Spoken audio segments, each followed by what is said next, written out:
Hey, all you ethic cuties and the 40% of you who still have not subscribed to the Ethicsverse, what the heck's wrong with you? Welcome to the coolest place to be every Thursday at noon Eastern. If you think changing your workplace can change our world. This is our first episode of 2025, so Happy New Year to all of you guys.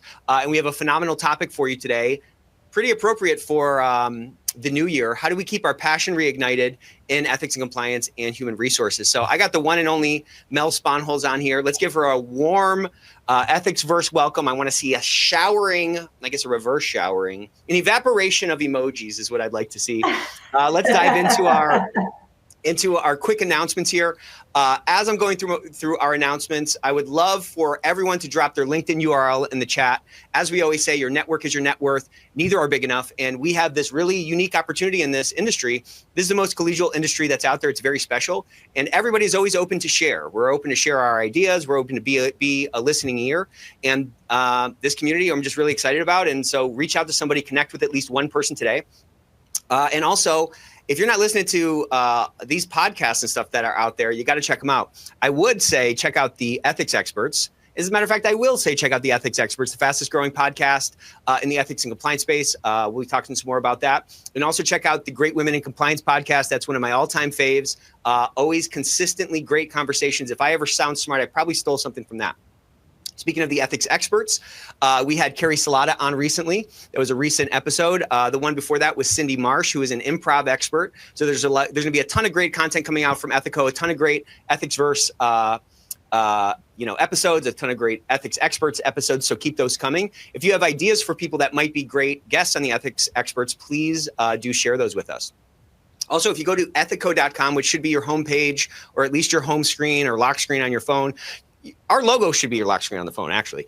But if you go there, we have a single page that has all the best stuff from last year. So our company has gotten famous for putting out great resources for free that are of tremendous value to people in our market. And so we've aggregated all the stuff from 2024 into one single page. So go ahead and check that page out. You can see our vendor toolkit, our activating middle managers toolkit, how to switch vendors easily, a couple of our highlights from the Ethicsverse last year. So please check that out. Speaking of the middle manager toolkit, I've been talking a lot about this, and I'll probably continue to talk a lot about this until it's no longer an opportunity. But the number one thing stopping you from building that true culture of integrity that permeates your entire organization is activating the middle managers. So if you have not downloaded and utilized the middle manager toolkit, go ahead and do that now. There's a lot of great resources on there. It's literally something you can take off the shelf and start utilizing right away. Many times we come to these webinars or we see somebody at a conference and they're talking about compliance champions and something, and you get so excited and you walk out of the room and you're like, okay, now what? How do I actually get started? We've done a lot of that work for you so you can just kind of tweak that stuff around the edges. Also, I want to share, we closed our year out. I'm super excited to share that we are the fastest growing ethics and compliance software company in our space. So round of applause to the Ethico team who shows up every single day and works so hard. It is because of a couple of reasons. So the reason people come over to us is they like more speak up. So we have about 2 times the speak up rate. We have a lower anonymous rate, 2 times lower. So a 2 times higher identified rate, more efficient case management. We close those cases 2 times faster. We have more middle manager participation. I'm just getting started. Middle manager participation at 2 times a higher rate, better reporting, 5 stars on G2. We finally have more stars, more positive reviews than Navex. We're at 5 stars there, and less expensive investigations. Folks are saving about $900 per investigation. So if you're interested in this, I would encourage you to check out the ecosystem. This is a next-gen tool that's going to help you do your job and be an ethics and compliance rock star inside your company. And we're really trying to put our money where our mouth is. There is a lot of status quo thinking in our space, and we're really at this really important inflection point for the next chapter of our journey. And so when smart people have tools that actually work, that have been updated recently, it's crazy the kind of stuff they can do. So we have our Promised Land promotion that we're extending into 2025. If you're coming from Navex or Conversant or OneTrust or whoever freaking owns Conversant now, you get a 15% discount, and we're going to give you that, that Ethico welcome. Okay. Let's dive right in here. We're going to be giving away 5 copies, world famous Ethicsverse book giveaway of Courses in Live Effect. And I just got this book. This is from Jay. Jay sent me this book. Jay Anstein, and this is Navigating the Politics of Healthcare. I'm about halfway through it. It's really good. So we're going to add that, of course, to the library. And of course, you could pick any book you want from the library, but we're going to be giving those out to the folks that have the most participation in the chat, ask the best questions, and also those who share on social. We want to get the word out for the Ethicsverse. We kind of averaged about 600 or 700 attendees in Q4 of last year, which is phenomenal. Round of applause to all of you who show up here every week. And so we want to keep kicking that higher. The more people that we can bring into this community, the richer the community is and the more beneficial it is for all of us. This is me. This is Nick. How's it going? I'm Chief Servant at Ethico, and I wanted to give you guys a little update on my recovery. Watch this. See that speed? I love it. It's some new speed. And the one in do it again, Nick. All right, one more time. Yeah. I'm back, baby. Awesome.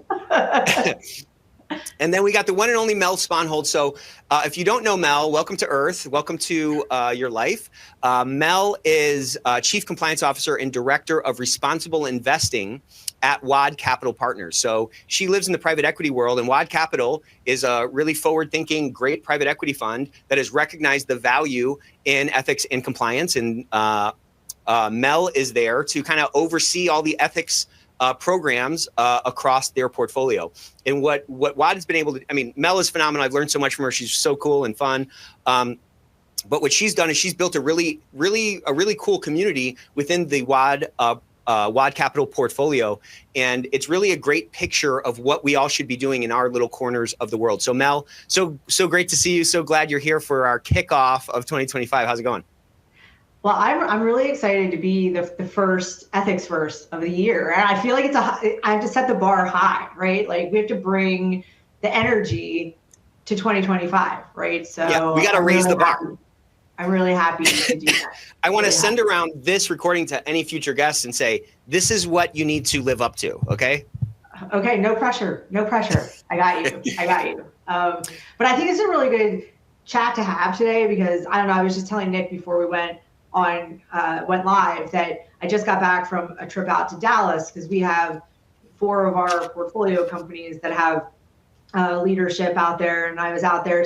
So I saw a bunch of people this week. And so between all the people I saw and then all the people I talked to that weren't in Dallas last week and this week, you hear a lot at this time of year about everyone whose gears are just grinding as they try to shift back from holiday, family, friends time back into, kick it into gear for their work again.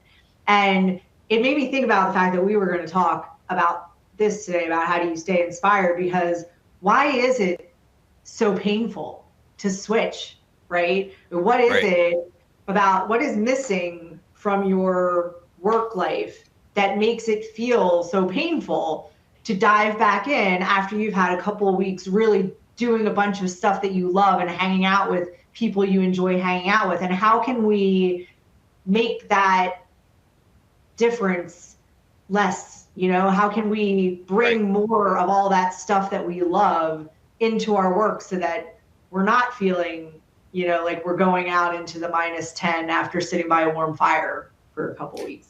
Yeah, I think our programs are kind of a function of us at some level, and the energy we bring to those programs is, reflects out across the organization. And if we're feeling down, or our gears are grinding, or we're feeling uninspired for whatever reason, I mean, this is a hard job. This is we carry the weight of the world on our shoulders in many ways, and many times it feels like a lonely job, which I think is why this community is so vibrant. You know what I mean? But like, how do we not get beat down by that weight? How do we not start to feel like Sisyphus? And how do we show up every single day with that like renewed mentality, that like renewed energy, and stay inspired? So I saw this presentation. I mean, this is a really phenomenal one. I'm really excited for it. And again, the timing is so great. So we'll skip ahead a couple of things. I introduced myself already, but for those of you who don't know, I started in healthcare originally as a physical therapist, and through the great Plinko board of life, as I call it, I ended up working in quality assurance and professional development. And then that, I got voluntold into compliance about 15 years ago. And it just stuck for a lot of reasons that you just expressed, Nick. Like the community in this profession is fantastic. And But I think also what has helped me stay really inspired and enjoying my work life is that all of those things from my prior life, taking care of people as a physical therapist, or, working out in the field to make operations, seamless, but also focus on quality. Like, I bring all that with me to compliance. But sometimes even that isn't enough. So I did this presentation to really think about, what else lights my fire in real life? Because, you find yourself on this hamster wheel, right? Where you feel like some days you get up and you're like, okay, this is Groundhog Day.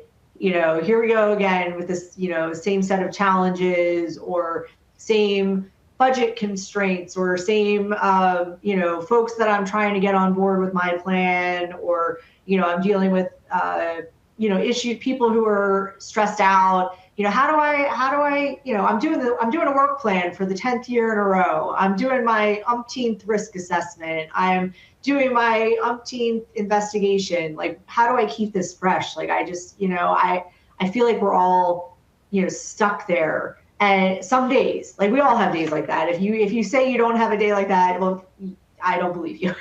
I was gonna say you're a liar, but that's a little harsh. So what I really started thinking about was, okay, so think back to the last 2 weeks of your holiday vacation, right? The things that you did that were different than your usual work week, that you really enjoyed, right? And maybe, some of it is, eating a lot of Christmas cookies and opening presents, which I can't, I don't know how I'm going to bring that to your work life. But I bet you people also had more time to do things like read a book that they've been wanting to read for a long time, or watch a movie that they wanted to read for a long time. And,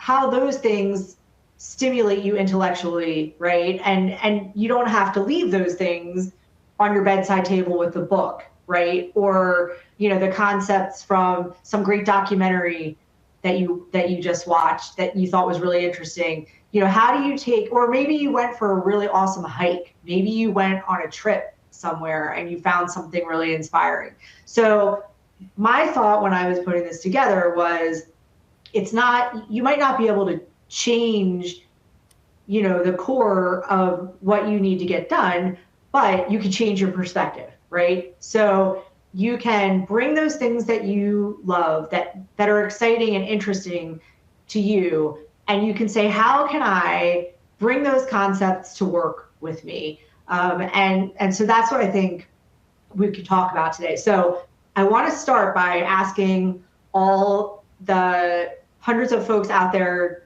that are hanging out with us right now to take a minute and think about something that you wish you had more time to do because you love it so much, or something that if someone asks you a question about it, you could talk forever about it because you're passionate about it, you love it. Something you always wished you could learn to do that you haven't learned yet. Just take a minute and think about those things, because we're going to talk a little bit about, what worked for me, things that, have kept me kind of inspired and curious and interested, and how I've brought those to work. And I'm sure Nick has some thoughts too about what's worked for him. But take a minute and think about some things that you really love, that you'd love to spend more time doing, or that you haven't done that you'd love to do. And then as we talk about this, we're going to circle back around, and we'd love it if people would throw it in chat. Like, what are the things that you're loving?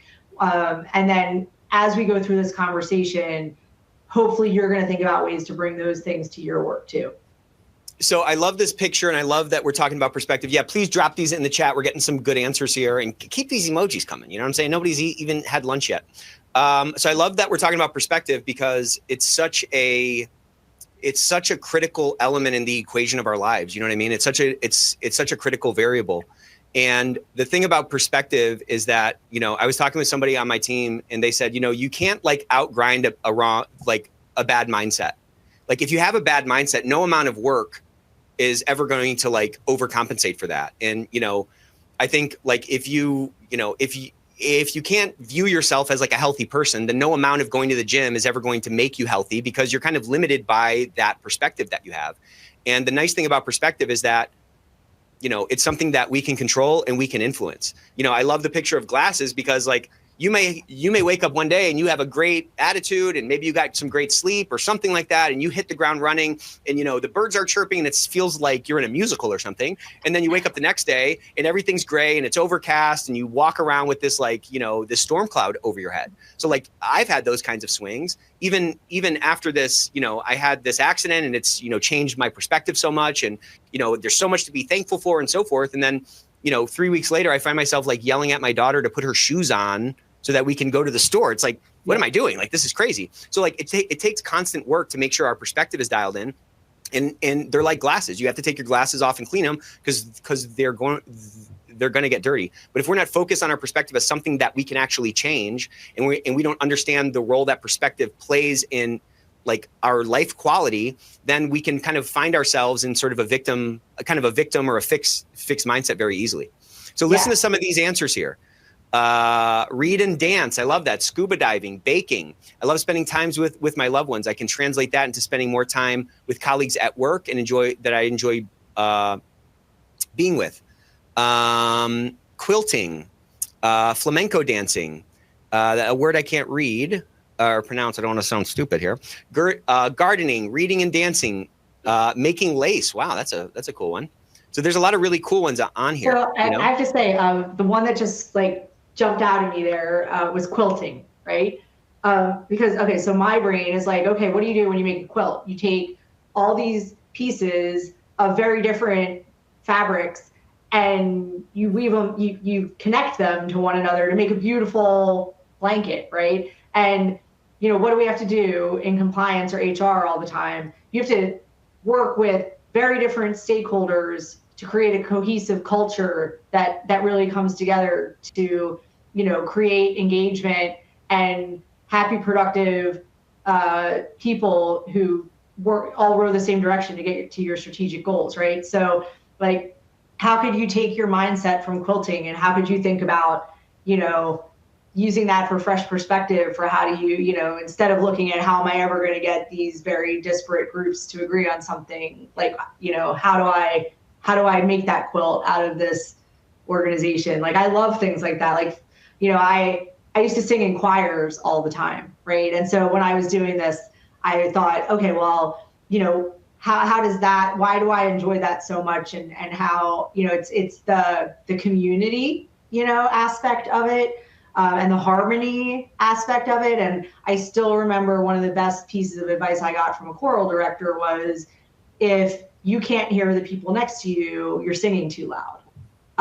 And how you can bring that to work easily, right? You're going to bring that same spirit of, if you can't hear the voices, if you're not listening well, then you're not going to, you're not going to achieve that harmony in the workplace either, and achieve your goals, which as compliance and HR folks, we have to do all the time. So I love a lot of those answers, and my brain was already going on, how can we bring that in?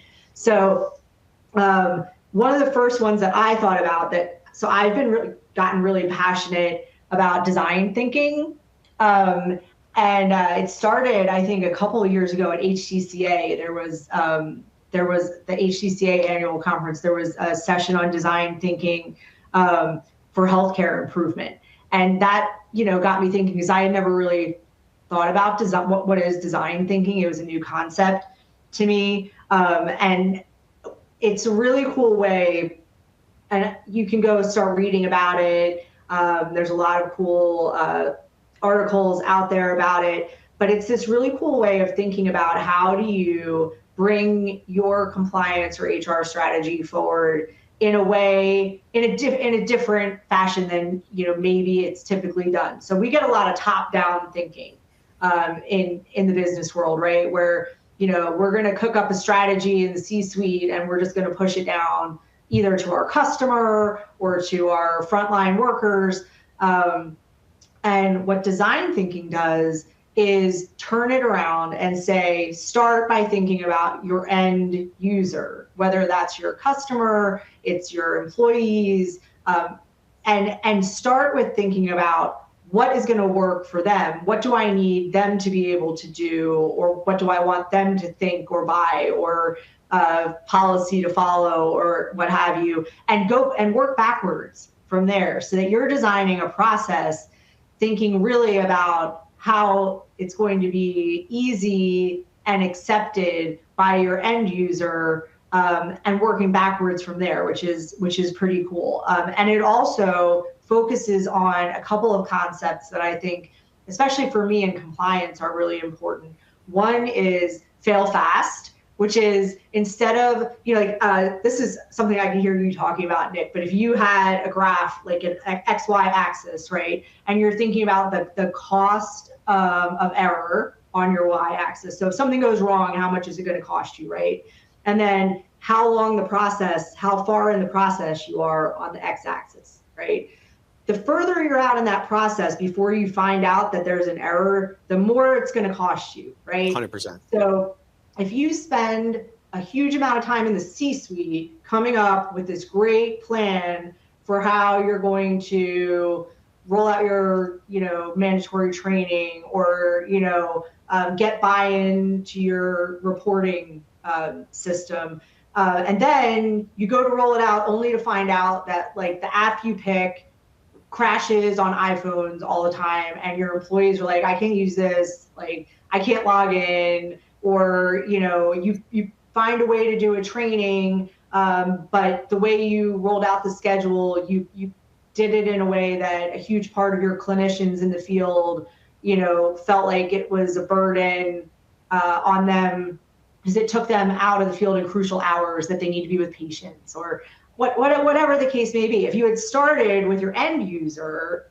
and collaborate in that process, so that get some input from all of your stakeholders as you come up with your prototype, and then do it quick, so that the minute you find a critical flaw, you're like, oh, that idea's out, let's come up with a new solution. It's a much faster paced, collaborative way of coming about your solution, so that hopefully you get success with your end user. And I think where HR and compliance run into hurdles with this sometimes is we don't get brought in soon enough in a process.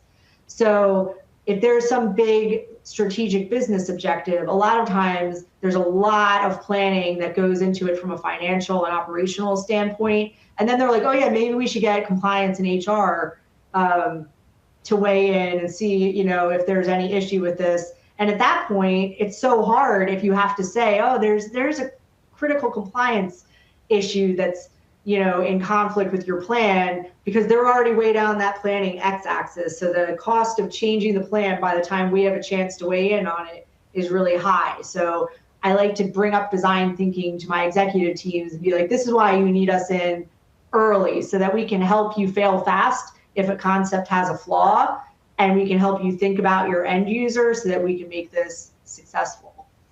So I just want to pause on that thing that you just said. Mel, you're kind of a natural influencer. You're very influential, and you do it in a very sort of natural way. And I think that's probably a big component of like the success that you've had in life. You have a good way, or you kind of have a knack for framing out your impact in a way that really matters to your adversary, whoever you're trying to convince. And you said, we're often brought in too late. And I mean, I just can't underscore enough, when you have that kind of an access like that, right? The later you find out, the more costly it is. And framing it out in a way to say, hey, bring me in sooner, so that I can avoid sort of a really costly mistake, really kind of allows them to kind of want you in the process versus you pushing yourself into the party, so to speak. So I think that's really important to kind of have that kind of focus, that others focus. And, again, this design thinking, I mean, so many times we're like, I got to just close this loop. A lot of us in this space, we don't like open loops. And so there's a certain like dopamine hit that comes from like closing a loop. Hey, there's some chaos here and I just brought some order to it. Cool. The loop is closed. But we can sometimes get a false positive, to your exact point, where it's like, cool, I have, I got to write this policy. Okay, cool. Here's the policy. There you go. And it's like, cool, loop's closed, but it's like, if no one's going to read the policy, you have this sort of false sense of security that you actually fix the problem. This kind of thinking, flipping it on its head and saying, is this solution going to actually close my loop for an extended period of time? Because again, like if you close a loop up front and it's not really closed, well, then the loop that's created down the road is like a bigger loop, right? It's way bigger. It's a lot more egg on your face, potentially a much bigger mess. And so bringing in some of this design thinking, I think, is really critical. You don't have to like be a design thinking expert to just understand the main principle. The main concept is starting with the end in mind. What is the user's experience going to be like? What information, what outcome or what result do I want to come from this process that we're building, and getting some input from those folks on the front end. Hey, cool, let's test this app and see if it crashes on iPhone, which 70% of the people in our company have. You know what I mean? Yeah, it's really a critical, again, it's a small tweak in how we think about things that can have a disproportionate impact in the positive direction. And getting a bunch of different perspectives together right from the beginning of a project. And getting people used to that is great, because, if everyone thinks the same way, that's not going to get you the best end product. What you really need for creativity and innovation is to get a bunch of different perspectives in the room and to be curious about each other's perspectives, because that's how you're going to get a well-balanced plan, and you're going to avoid making mistakes, because you need to be open-minded and curious and creative together, and do it early enough that there's not this crazy time pressure. And you can be curious about like, well, Nick, that's not exactly how I would do it, and here's why. And it doesn't have to be adversarial conversation, because you're starting early and there's room for creativity and development, as opposed to bringing Nick in when you go like, here's my plan, we want to start on Monday, and then Nick disagrees with you, and you're like, you're going to really be more resistant to that additional perspective, because you've got way too much invested to change your course at that point. So dive in all together at the beginning, think about your end user. I just think it's a fun way to revamp how you're thinking about the processes that you're giving. Well, yeah. And it also, if you do it right, I mean, the key word that you said is curiosity. So if you're doing it right, you're not coming with, it's not like a dog and pony show type of a conversation where I'm trying to convince you that my answer that I've already kind of built on my own in isolation is the right answer. We have to come to that with openness, or it just kind of turns it into a bit of a boondoggle, Yeah. Yeah. So that was my design thinking thought. Okay, so here, this one, people may be like, what is this woo-woo stuff when I bring this up? But I love the Enneagram.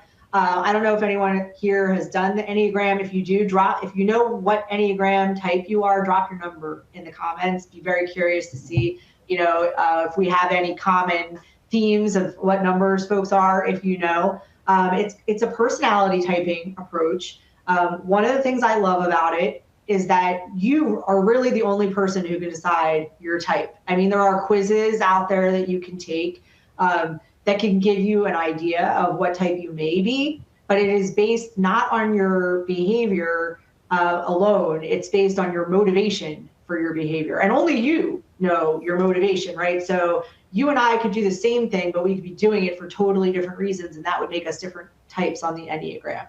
So, you could do the quizzes, see what numbers typically pop up for you, and then go read about them to see what number you think you are. But the reason I love it is that, first of all, it's given me great self-insight, because there's no like best type to be. Every type has, it's just learning about what your tendencies probably are. You're going to have some tendencies that you read about that you're like, oh yeah, I do that. And you're going to have other things that you're like, yeah, I do kick ass in that area. And so there's no like best type to be. It's just giving you insight into where you may have blind spots. And then if you can get familiar with it and think about how, if I am a 3, so if I'm a 3 and, I have a 2, a type 2 or a type 1 on my team, it gives me a lot of insight and empathy, I think, actually, too, because you view how others receive your, personality and your communication style. You view it differently. You can help yourself communicate better with people who need to hear things another way or have a different viewpoint on how life works. And so, when you are in a field like compliance or HR, where you are constantly dealing with many, many people, you have a lot of responsibility without authority in a lot of cases.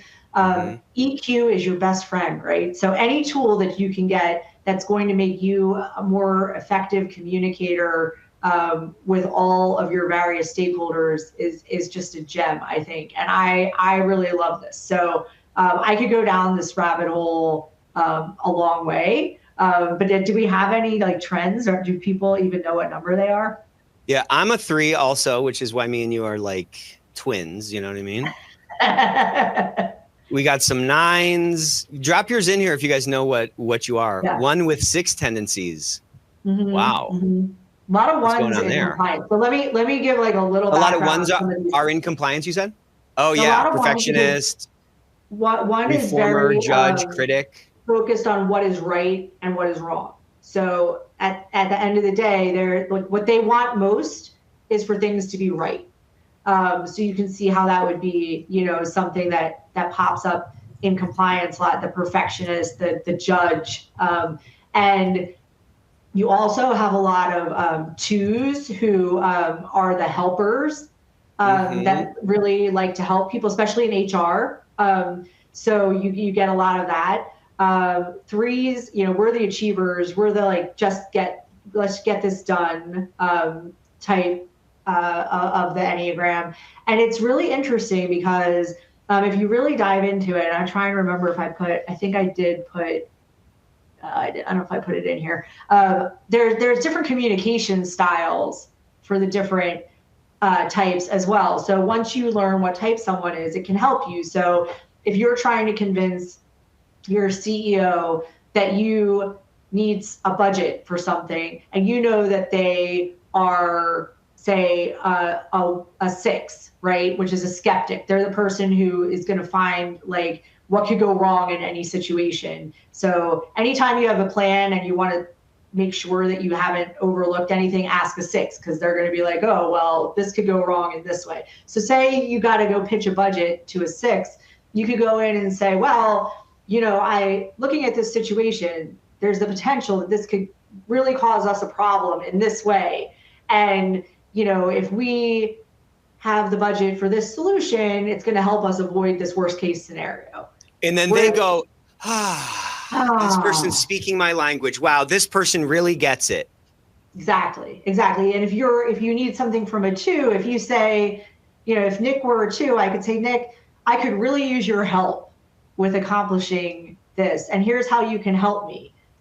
That's going to really motivate someone who's a 2, because they live to help people and they live to be in that role. And if you're talking to Nick and I, you say, here's how we're going to get this done. and if you say, this is going to get this done really efficiently, quickly, that's going to be appealing to us. But it's also good because as you learn about yourself through these types, it can help you see your own blind spots. Like I am, very much like, let's cut to the chase. How do we get this done? We're very much about accomplishment and moving ahead. And, that can be really uncomfortable to someone who's a 5, for instance, and really needs to dive deeply into every detail of something and research it and feel that they know every aspect of it before they move forward. And so I can be really insensitive if someone needs that. And so for me to know that and be more adaptable is important. And so I found it to be a very useful tool to keep the reins on myself, to broaden my own capability to communicate and think about topics in different ways and avoid my own blind spots, and also with how to really dig into what does my audience need to know about this topic from their perspective to feel satisfied and motivated about what I'm talking about. There's a good comment here from Kamal, and he said, so which shouldn't be in compliance, just so I can make a career change if needed ASAP? I love that. Very good, Kamal. Very good, Kamal. Here's the thing, there's no bad number. There's no every bad number has its unique gifts and its unique blind spots. So it's really just about learning about yourself. There is a and best learning number, though, I heard, and it's 3, is what I heard. Well, I mean, there is that, but I'm kidding. After that, they're all pretty equal after the 3. Yeah, it's like 3 and then the other ones. Then everybody else. Yeah. So, but you know what's interesting about stuff like this? I mean, you said so much in your last soliloquy. Do you like that? That was a soliloquy? I like that. Yeah. I was an English major, so I'm thinking Shakespeare now. I love it.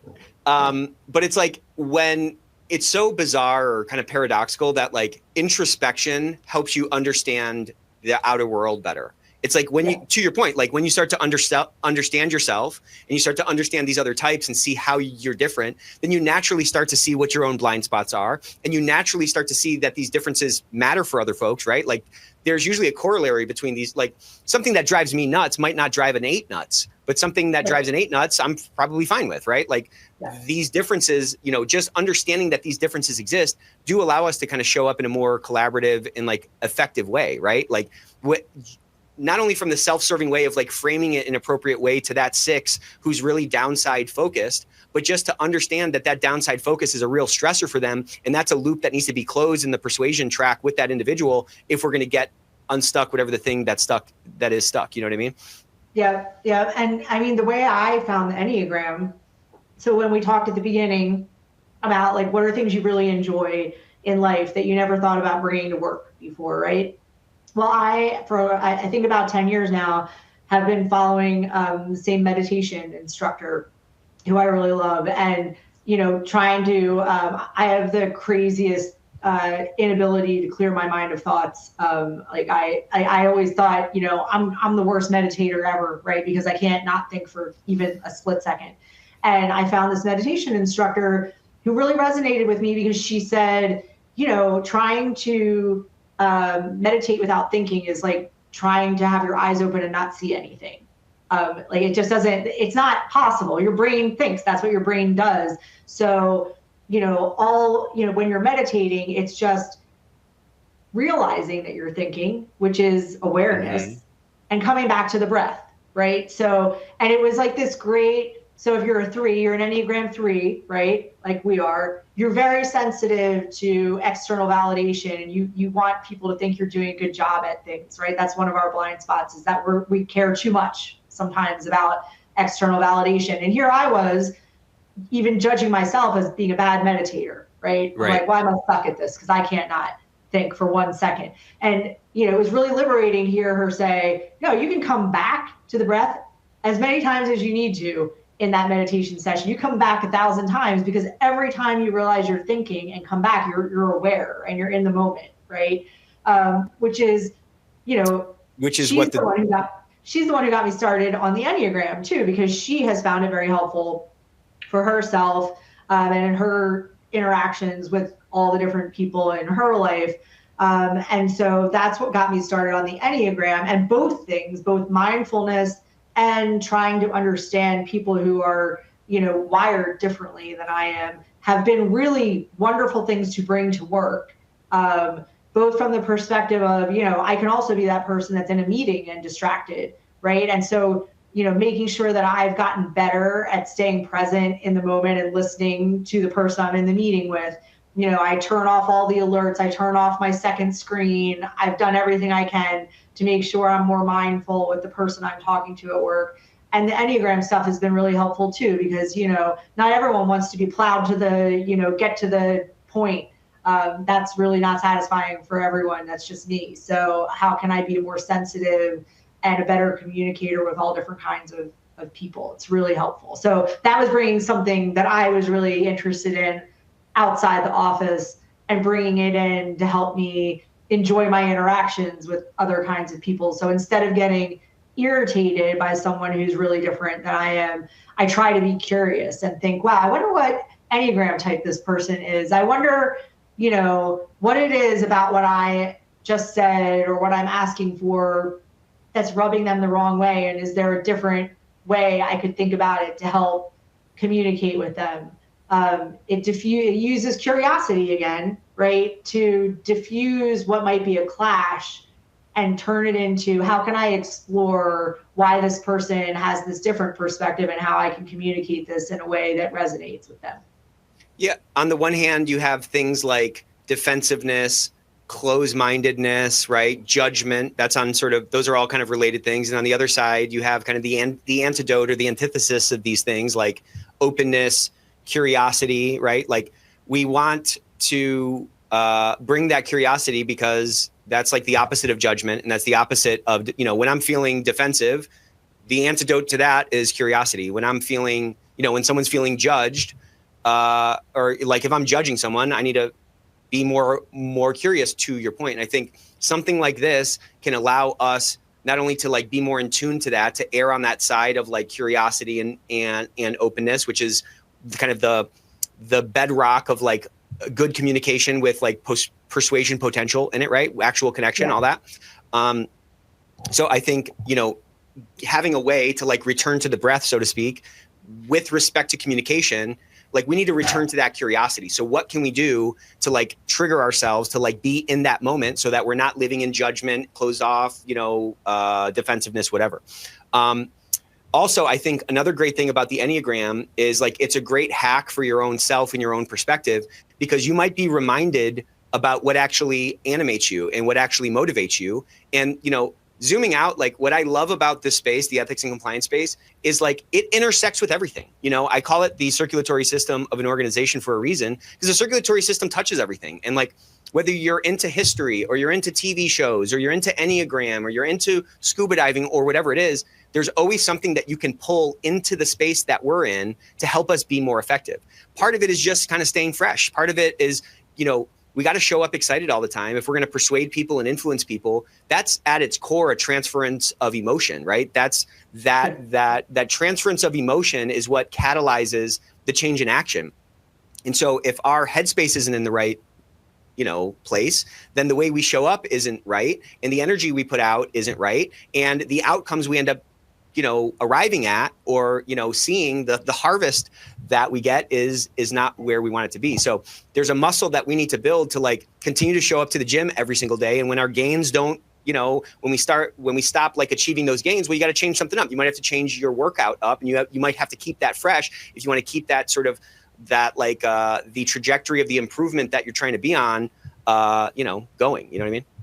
Yeah. I mean, and if there's a couple people in your professional orbit that, you could probably think of them off the top of your head right now. I'm sure everyone can do it. But that person where you see their phone number pop up, or you have a meeting with them and you get a little pit in your stomach because you're like, oh, like I never enjoy those interactions. That person is always this way or always that way. I'm not saying this is a magic wand for that, but if you can maybe take a couple of those folks that you have in your orbit and say, next time I talk to them, I'm going to really be curious about why do we seem to have this bad chemistry? Like what's off in this interaction, and maybe figure out what's making them tick a little bit and be curious, and maybe it'll be able to, get that communication into a better spot. Yeah. And like it takes two to tango. So there's probably something that you're doing that's maybe evoking that from them. Maybe your style, which you're not really tuned into, grates against them because they're so downside focused and you're just upside focused, or whatever those sort of, right, DNA differences are or wiring differences are. Again, like that curiosity is it's like the thing. It's like you have to get that needs to be a very healthy, system within your mind, that curiosity system. I got a great question here from Marco. Hey, Marco, thanks for sharing this. How do you work with a low/no EQ supervisor? Yeah, that's a tough one. That's pretty broad question, but I think it depends on the circumstance, right? And what way are they coming across as low EQ? Sometimes it's just really, you have to just be very focused in your communications with that person, just from a factual perspective, because you're not getting the same kind of empathetic dialogue, or you're not going to connect on a like emotional, personal level. So it may be helpful to get very granular and focused from a factual standpoint with that person. So, maybe it is having a parking lot of topics, like say you have a weekly meeting with this person that you feel like they have a low EQ. Maybe you keep an agenda of very specific things you need to talk about. I found it successful to have it be like, here's the initiative that we need to discuss.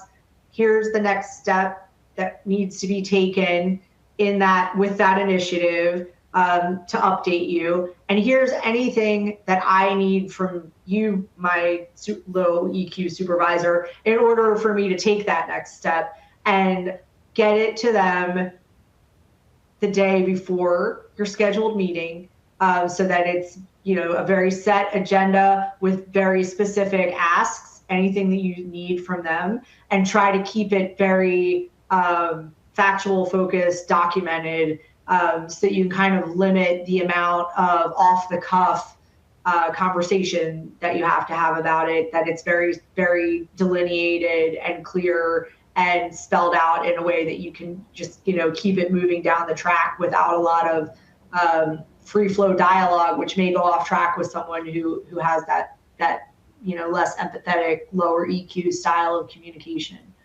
I don't know, Nick, what do you think?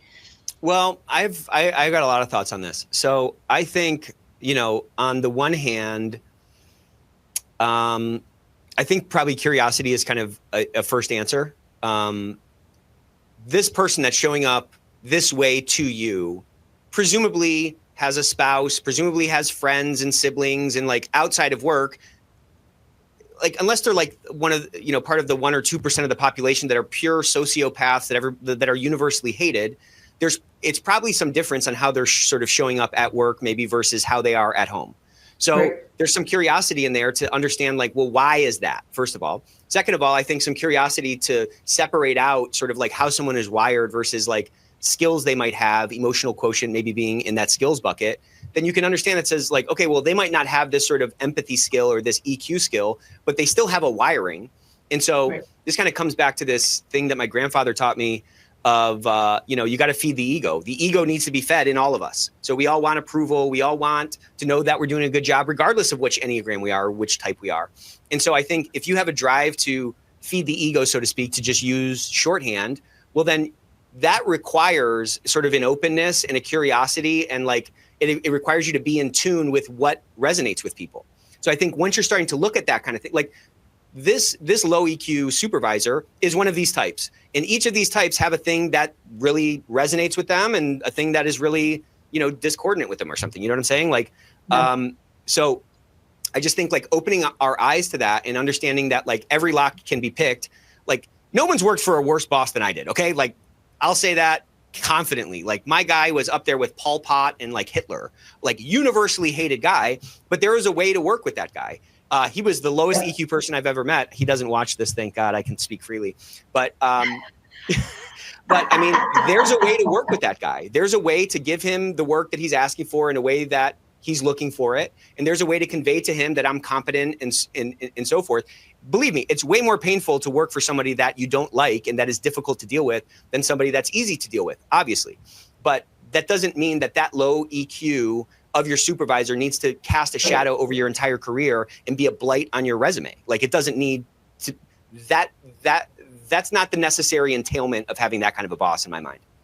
Yeah. Ask a lot of questions too, like make sure they have plenty of room to express what it is that they are looking for so that you can get, be curious and maybe come to the conclusions that you need to about what it is that they're looking for so you can redirect your communication style to match them. Because you're right, they got to be communicating with someone in their life well. So it's kind of maybe look at it as a challenge. Like some people are easy to get along with and figure out. If you can really delve in and figure out what's going on with someone like that, you can feel really good about it. It could be, kind of like training for a marathon or something. You feel really good about it when you cross that finish line and you figure that person, how to make that person click, Yeah, and just how to make that person feel like you're on their team. I mean, I think that's the answer at the end of the day. Somebody who's low EQ, they're typically overly self-focused, right? Usually, they're not like low EQ, but I'm just worried about everybody else around me. I'm usually worried about myself if I'm self-absorbed and no EQ, and I'm putting myself above other people. That's kind of an easier lock to pick in a lot of ways. It's painful. It's like a pain in the neck for sure. But it's a little bit easier to kind of see, how those pins in the lock practice your work. skills. It's a good chance to practice your skills. If you can crack that nut, you can. It'll be really rewarding to have a better relationship and better outcome with that person. So maybe that's the fresh perspective on that one. Be like, wow, this one is tough, but I'm really going to be curious and try to figure this one out. And boy, is it going to feel good if I can make some progress there. So love it. And then it's funny because you mentioned in the intro today, the last example I gave was that I've been really interested in learning about improv. And you said you talked to Cindy Marsh, right? Yeah. She was just on the podcast. Yeah. So if you had that, definitely listen to that podcast. Cindy is amazing. She's awesome. And I did a workshop with her, which is what got me started on how do you bring some fun and some improv, which is also very much about curiosity. It's the theme for today. Totally. Being curious, right? And open. And open, and not afraid of failing, which has a 3, not easy, right? Right. Not easy for us to feel vulnerable like that.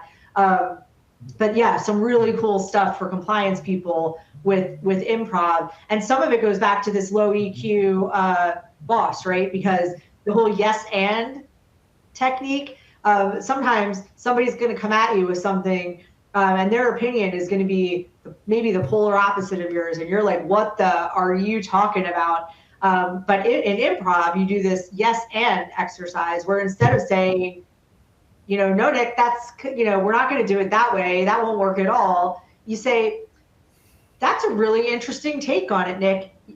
Yes. And we could also take this approach, which might help us get to our outcome.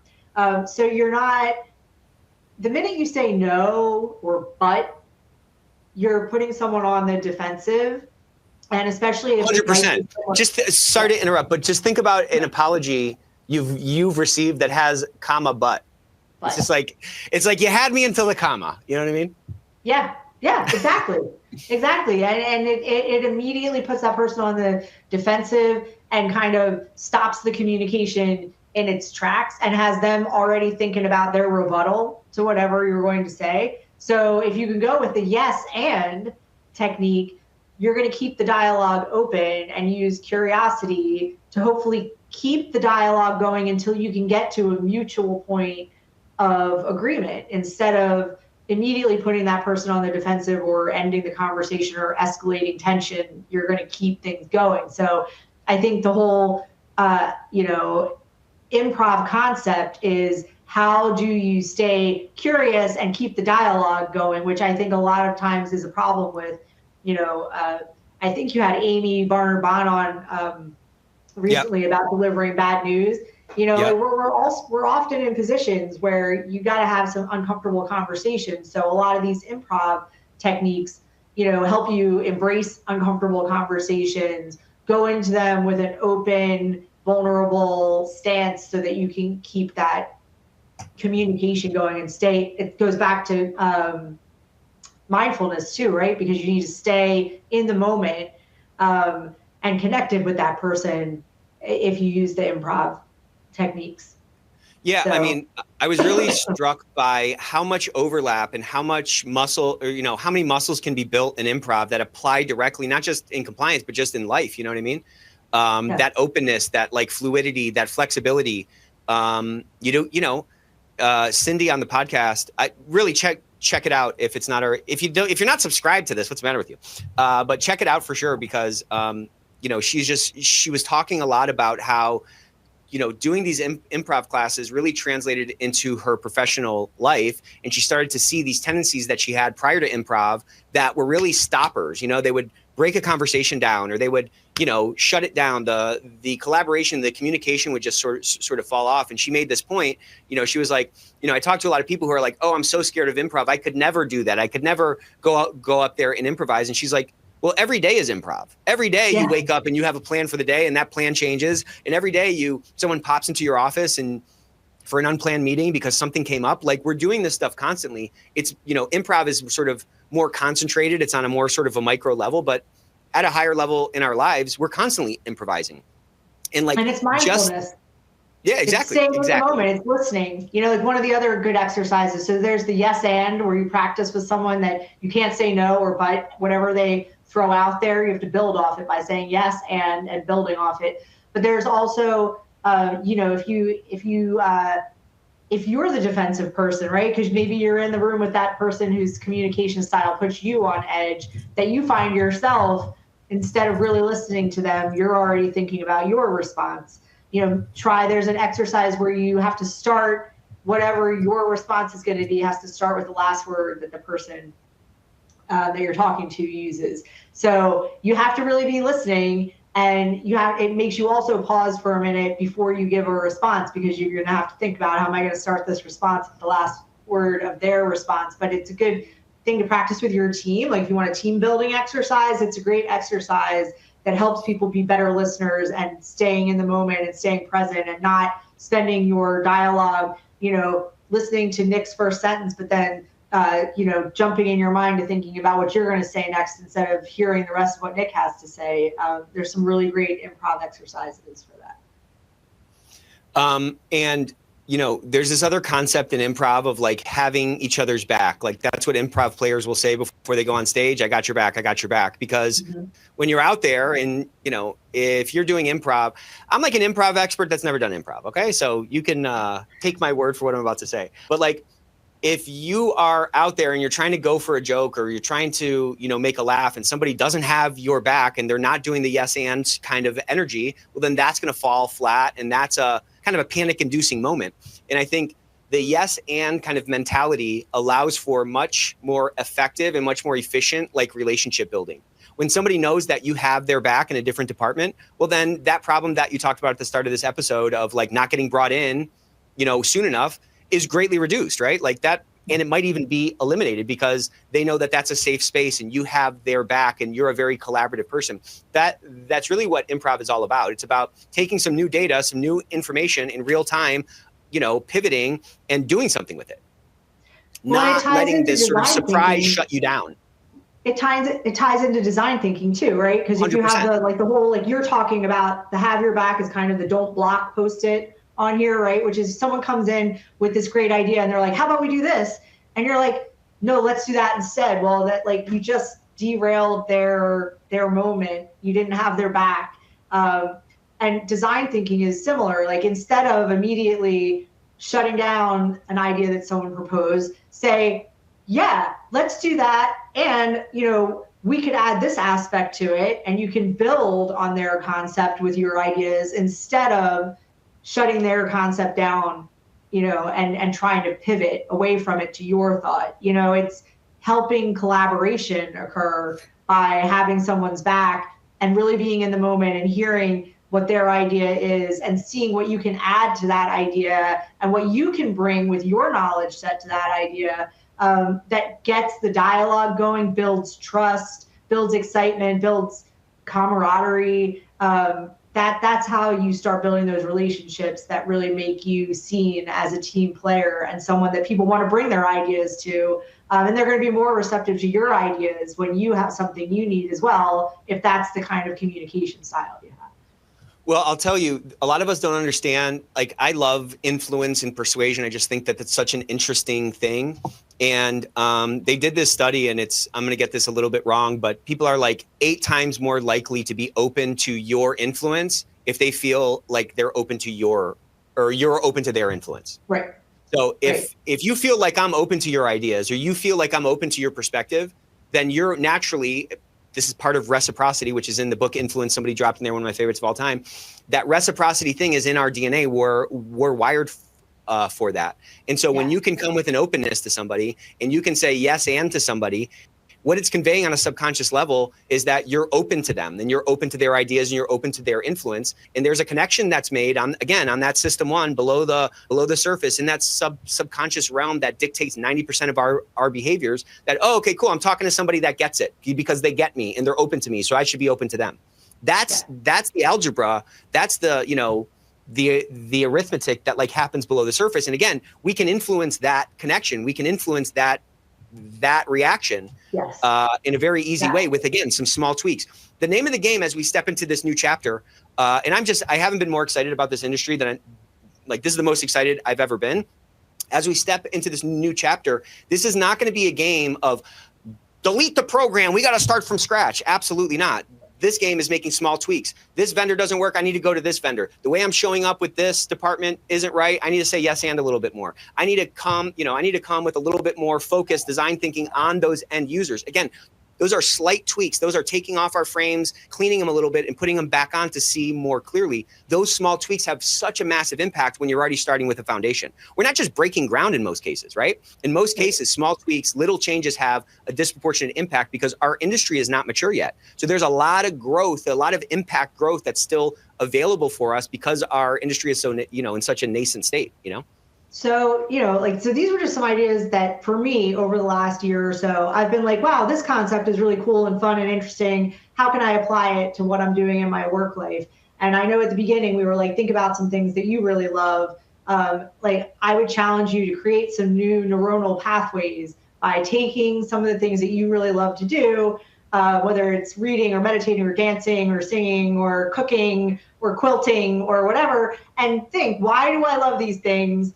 And how could I maybe take some of those concepts and, bring some of that jazz to, what I'm doing at the workplace? I would love if anyone has really great ideas, please ping me on LinkedIn, tell me about it. I could always use some fresh ideas too, but, keep it fresh for yourself and don't feel like the things you love have no place in your office space. Exactly. That humanizes you. That keeps it fresh. That keeps it energized and, animating for you. I'm watching Succession finally, and I'm just like, I could have a whole series on, ethics in the show Succession. If you haven't seen that, definitely check it out. But you can incorporate all that stuff. You got to shake it up. We have to do things different. What got us here is not going to get us to where we're trying to go. And we have to do things differently in this next chapter we're in if we're ever going to move the needle being the percentage of people inside your organization that think that they are living in an authentic culture of integrity. That's the game. That's our scoreboard right there. Yep. So curiosity, creativity, communication, that's it, really. Any way you can up those three things is going to bring you more joy and more success in what you're doing. And work should have a little more joy to it. So any way you can find to bring, what you love, bring the person that you are. People are going to like you better for it and want to work with you because you're authentic and you're engaged and you're passionate about what you're doing. So how can you, not feel like the gears are grinding when you have to leave that pocket of your personal life and go back to work? How can you bring some of that joy with you? Well, this is phenomenal. I can't believe we're already over. I feel like we were just kind of getting started, Mel. Thank you so much. Round of applause for Mel. Let's see another 1,000 emojis. Let's see how we kick the year off from an emoji count. 4,000. Anytime we break 4,000, that's a home run of an episode, Mel. Thank you. Way to kick off the year. Loved. Thank you for setting the bar so high right out of the gate. Phenomenal. We got some really exciting announcements for all you Ethicuties next week. So hope to see you next Thursday at noon Eastern. We have some great surprises for you this year in 2025. We're going to be, I'm not going to spoil it. I'll tell you next week. All right. Have a wonderful day. Let's go get him. We'll see you next Thursday. Take care.